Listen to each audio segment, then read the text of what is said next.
Graphic স্কুলের পক্ষ থেকে সবাইকে আন্তরিক সালাম। আসসালামু আলাইকুম। আমি মামুনুর রশিদ। আজকে দেখাবো কুইক সিলেকশন টুল এবং ম্যাজিক ওয়ান টুল। তো সেই জন্য আমি প্রথমে একটি ইমেজ ওপেন করব। এজন্য যাচ্ছি আমি ফাইল মেনুতে, দেন ওপেন, এবং একটি ইমেজ ওপেন করছি।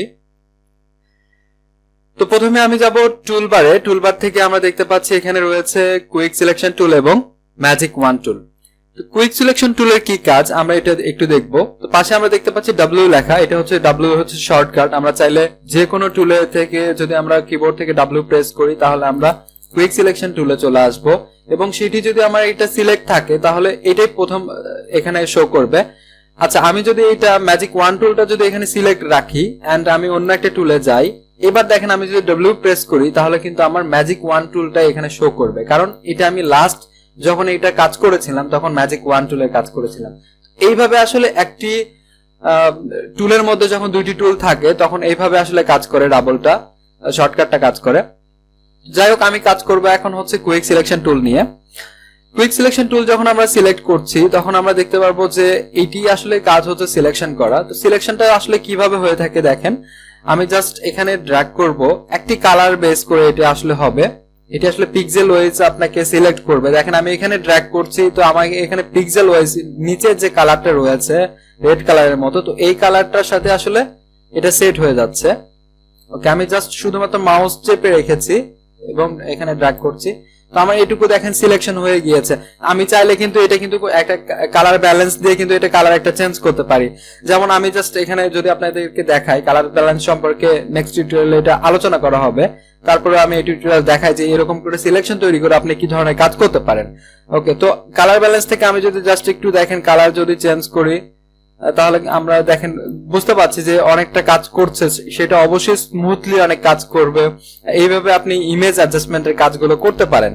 ওকে, তো এই হচ্ছে ব্যাপার। এবং আমি এখান থেকে দেখতে পাচ্ছি দেখেন সেম আগের যেগুলোতে ছিল, আমরা যখন দেখেছি রেক্টেঙ্গুলার মার্কিং টুল এবং ইলেকট্রিক্যাল মার্কিং টুল, ল্যাসো টুল, সেগুলোতে যখন আমরা দেখেছিলাম যে এইভাবে মাইনাস এন্ড প্লাস সাইন ছিল, যে কিভাবে আপনি এখান থেকে কাট করবেন এবং প্লাস করবেন সেটা।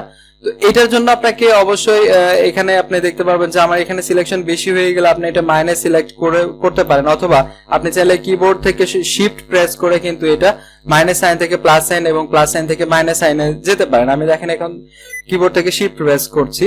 তো এইভাবে কাজগুলো হয়ে থাকে এটার। এবং পাশে আমরা অপশন বারে যেটা দেখতে পাচ্ছি এটা হচ্ছে ব্রাশ সাইজ।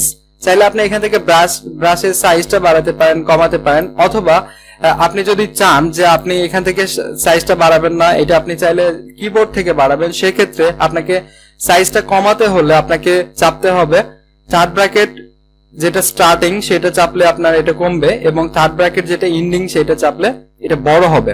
এইভাবে আপনি কিবোর্ড থেকে শর্টকাট ইউজ করে এটা কমাতে এবং বাড়াতে পারেন। আমরা পাশে দেখেন আরো এখানে কিছু অপশন রয়েছে। হার্ডনেসটা কি কাজ করে সেটা একটু দেখবো আমরা। আচ্ছা, হার্ডনেস এখন যদি আমার এটা 100% থাকে তাহলে কি কাজ করে আমি এটা একটু দেখাই। আমি যদি এখানে একটা ক্লিক করি তাহলে দেখেন আমার এখানে একটা ক্লিকের দ্বারাই এতটুকু জায়গা জুড়ে আমার এখানে সিলেকশন তৈরি হয়েছে। এবং আমি যদি এটা হার্ডনেসটা কমিয়ে আর অনেকটা কমিয়ে দেই, এখানে যদি আমার 10 এর মতো এখানে করে দিই, তাহলে এখানে আমি একটা ক্লিক করলে আমার এখানে দেখেন কতটুকু এটা, সাপোজ আমি একটু কমে দিচ্ছি, দেখেন আমার এখানে হার্ডনেস কমানোর কারণে কি হচ্ছে যে সিলেকশনটা খুব অল্প জায়গা জুড়ে আমার এটা সিলেকশন তৈরি হচ্ছে। তো এটা হচ্ছে আপনার হার্ডনেস কমানো এবং বাড়ানোর দ্বারা এটা কাজ হচ্ছে। তো মোটামুটি এই ধরনের কাজ এখানে হয়ে থাকে, কাজ করতে পারবেন আপনি। নিচে যেটা রয়েছে ম্যাজিক ওয়ান টুল দিয়ে কি ধরনের কাজ হয় দেখেন। আগের যেগুলো আমরা টুল দেখিয়েছিলাম, ল্যাসো টুল এবং ইলেকট্রিক্যাল মার্কিং টুল, রেক্টেঙ্গুলার মার্কিং টুল, সেগুলো প্রায় সেম ভাবে আমরা অপশন বারে দেখতে পাচ্ছি যে ওইভাবে আপনি নিউ সিলেকশন তৈরি করতে পারেন, সিলেকশন অ্যাড করতে পারেন, সিলেকশন সাবট্রাক্ট করতে পারেন এবং সিলেকশন ইন্টারসেক্ট করতে পারেন। ওকে, এবং আগের টুল আপনি অবশ্যই আগের যে টিউটোরিয়াল গুলো যারা দেখেননি অবশ্যই দেখে নিবেন, তাহলে এগুলো সম্পর্কে আমি আলোচনা করেছি, বুঝতে পারবেন। পাশে যেটা আমরা দেখতে পাচ্ছি যে স্যাম্পল সাইজটা হচ্ছে যে এখানে বাই ডিফল্ট অবস্থায় ফটোশপে কিছু সাইজ দেওয়া রয়েছে যে আপনি কতটুকু সাইজ নিয়ে আসলে আপনার এটা সিলেকশন তৈরি হবে, সেরকম কিছু বাই ডিফল্ট সাইজ রয়েছে। যেমন আমি যদি একটা সিলেক্ট করি, এখানে এটা যদি সিলেক্ট করি তাহলে দেখেন আমি জাস্ট এখানে একটা প্রেস করব, দেখেন আমার ম্যাজিক ওয়ান টুলের মাধ্যমে কি হচ্ছে, একটি টুল আমি একটি যখন এখানে ক্লিক করব তখন এই পিক্সেল ওয়াইজ আমি যেখানে ক্লিক করব সেখানের পিছনের ব্যাকগ্রাউন্ডের কালার যেটা থাকবে সেটার কালার ওয়াইজ আপনাকে ধরবে যে কতটা কালার জুড়ে আসলে এটা অ্যাডজাস্ট করে নিবে আপনাকে। তো এইভাবে কিছু বাই ডিফল্ট স্যাম্পল সাইজ দেওয়া রয়েছে এখানে। এবং পাশে দেখতে পাচ্ছি আমরা টলারেন্সটাও সেম কাজ করে। এখানে টলারেন্সের সাইজটা এখানে আসলে বোঝানো হয়েছে। আপনি যদি এখানে টলারেন্সের সাইজটা যদি আমি এখানে ওকে 100 করে দেই, দিয়ে এখানে যদি ক্লিক করি, দেখেন আমার এটা অনেকটা জায়গা জুড়ে এটা সিলেকশন হয়েছে। এবং আমি এটা যদি কন্ট্রোল ডি প্রেস করে ডিসিলেক্ট করে এটা যদি আমি 25 করে দিয়ে টলারেন্সটা করে দিয়ে আবার এখানে ক্লিক করি, তাহলে দেখতে পাচ্ছেন অনেকটা জায়গা, কম জায়গা জুড়ে এটা আসলে হয়েছে। তো এটা হচ্ছে ব্যাপার, আপনি কতটা কালার নিয়ে এখানে কাজ করছেন সেটার উপর আসলে টলারেন্সটা আপনি এখানে সেট করে দিবেন। এটা টোটালি আপনি যখন এটা নিয়ে স্টাডি করবেন তখন অবশ্যই বুঝতে পারবেন যে আসলে ম্যাজিক ওয়ান টুলের মাধ্যমে টলারেন্সটা আপনি কিভাবে এখানে কন্ট্রোল করবেন। তো এই মোটামুটি হচ্ছে magic wand tool and quick selection টুলের কাজ।